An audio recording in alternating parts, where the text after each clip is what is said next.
has a little seed pod which looks a little bit like a huckleberry, but is not.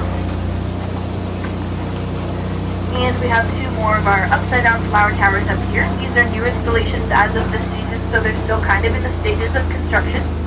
And these also mark the end of the landscaping on the way up. So everything past to this point is natural growth, all indigenous to Alaska.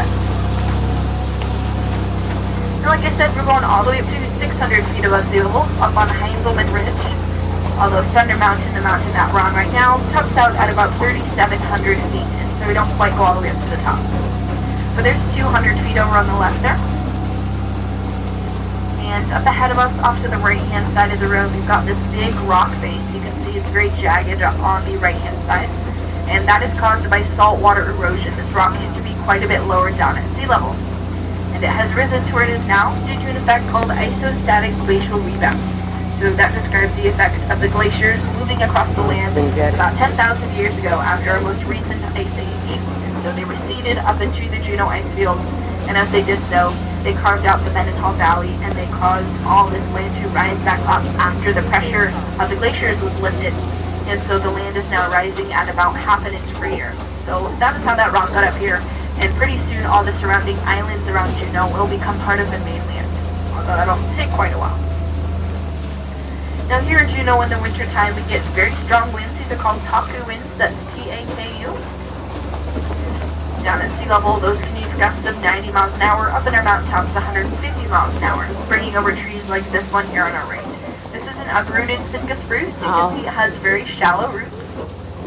Now all of our trees look like that with those shallow roots, and that's because here in Juneau we're very geologically young because the glaciers were just moving through this area, and so we haven't had a whole lot of time to build up topsoil. So we have a very shallow layer of soil up on top of a thick layer of bedrock. And so all the roots of the trees and the plants can't grow straight down like a taproot would, so instead they begin to grow outwardly for distance, and they tangle together with the roots of other trees and plants, and they make a big buddy system. So they're pretty well protected against those landslides and the strong Taku winds.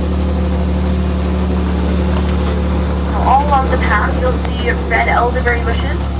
So they're tiny little red berries that kind of grow in a bunch. Those are coming up on the left here.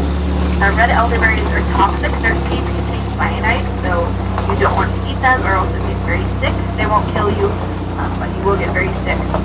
Those tiny little red berries can be baked or cooked and the seeds strained out, and then the juice can be made into red elderberry wine and jelly, but only after that cooking process and getting rid of those seeds is it edible.